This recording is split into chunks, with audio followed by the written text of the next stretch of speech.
തിരുവമ്പാടിയുടെ വെടിക്കെട്ടിനുള്ള കാത്തിരിപ്പിലാണ് പൂര നഗരി. ഏതായാലും പാറമേക്കാവിന്റെ വെടിക്കെട്ട് കഴിഞ്ഞു.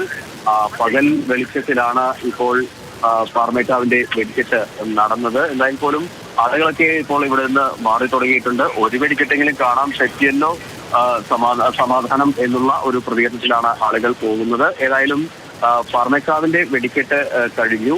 ഇനി തിരുവമ്പാടിയുടെ വെടിക്കെട്ടാണ്.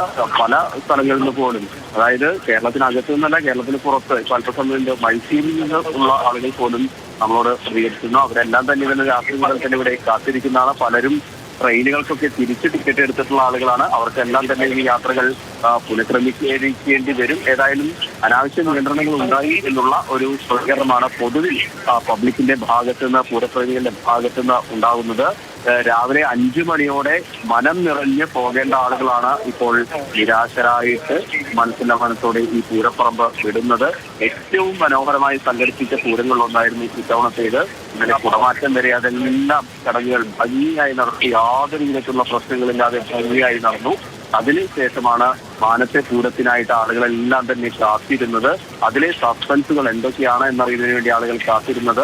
ഏതായാലും ആ സസ്പെൻസുകളൊന്നും ഏശാതെ പോയ ഒരു ത്രില്ലർ സിനിമ പോലെയായി തൃശ്ശൂർ പൂരത്തിന്റെ വെടിക്കെട്ട് എന്ന് തന്നെ വേണം പറയാൻ. അതായത് ക്ലൈമാക്സ് കൊണ്ട് നശിപ്പിച്ചു എന്നൊക്കെ വേണം നമുക്കിതിനെ വിശേഷിപ്പിക്കാൻ. അതായത് വെടിക്കെട്ട് നന്നായോ ഇല്ലയോ എന്ന് നമുക്ക് പറയാൻ പറ്റില്ല. ശബ്ദം മാത്രമേ നമ്മൾ കേൾക്കുന്നു. അതിന്റെ വർണ്ണ വിന്യാസങ്ങൾ, മുണ്ടത്തിക്കോട് സതീഷ് എന്തൊക്കെ അതിൽ സസ്പെൻസുകൾ ഒരുക്കി വെച്ചിരുന്നു എന്നൊന്നും നമുക്ക് കാണാൻ സാധിച്ചില്ല എന്നുള്ളത് സങ്കടകരമായിട്ടുള്ള ഒരു കാര്യമാണ്. ഇപ്പോൾ നേരത്തെ സംസാരിച്ച ചിലത്തിൽ സുഖാർ പറഞ്ഞ പോലെ ഇപ്പൊ പകൽ വെടിക്കെട്ട് കണ്ട ഒരു പ്രതിമ മാത്രമേ ഉള്ളൂ. രാത്രി വെടിക്കെട്ടിക്ക് കാണാൻ എന്ത് ചെയ്യണം എന്നുള്ള ഒരു മനസ്സ് നിറഞ്ഞ് അല്ല ആളുകൾ പൂരപ്പുറമ്പ് വിടുന്നത് എന്നുള്ളതാണ് ഏറ്റവും പൂരപ്രേമികളെ സംബന്ധിച്ച് സങ്കടകരമായിട്ടുള്ള ഒരു കാര്യം.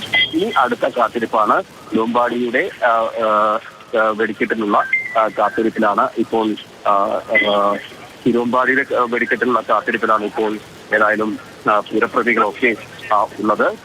നിലവിലേതായാലും അതിന് ചില സാങ്കേതിക നടപടിക്രമങ്ങളൊക്കെയുണ്ട്. ഈ പാറമേക്കാവിന്റെ വെടിക്കെട്ട് കഴിഞ്ഞതിന് ശേഷം മാത്രമേ തിരുവമ്പാടിയുടെ വെടിക്കെട്ട് സാമഗ്രികൾക്ക് വെടിമരുന്ന് നിറയ്ക്കുകയുള്ളൂ. അതാണ് അതിന്റെ കീഴ്വഴക്കം. അല്ലെങ്കിൽ ഉയർന്നു പൊട്ടുന്നതിന് കാരണം ഏതെങ്കിലും തരത്തിൽ തീപരിയൊക്കെ ഉണ്ടായി അപ്പുറത്തേക്ക് വീഴാതിരിക്കുന്നതിന് വേണ്ടിയുള്ള ഒരു എക്സ്ട്രാ എടുക്കുന്ന ഒരു പ്രിക്കോഷനാണ് അത്. അതുകൊണ്ട് ഇനി തിരുവമ്പാടിയുടെ വെടിക്കെട്ട് നടക്കണമെങ്കിൽ 8 മണിയെങ്കിലും ആകും. ആ സമയം എന്നുള്ളത് പകൽപൂരം കൊട്ടി മണികണ്ഠനാലിൽ നിന്നും നായ്ക്കനാലിൽ നിന്നും അസാധാരണ സംഭവങ്ങൾ തന്നെയാണ് അരങ്ങേറിയത്. അതിനൊക്കെ ഒടുവിൽ ഇപ്പോൾ പാറമേക്കാവിന്റെ വെടിക്കെട്ട് നടന്നിരിക്കുന്നു. പകൽ വെടിക്കെട്ട് കണ്ട് നിരാശരോടെ മടങ്ങുകയാണ് തൃശ്ശൂർക്കാർ, പൂരപ്രേമികൾ. ഇനി തിരുവമ്പാടിയുടെ വിഭാഗത്തിനായുള്ള വെടിക്കെട്ടിനായുള്ള കാത്തിരിപ്പാണ്. ദൃശ്യങ്ങളിലേക്ക് ഒരിക്കലും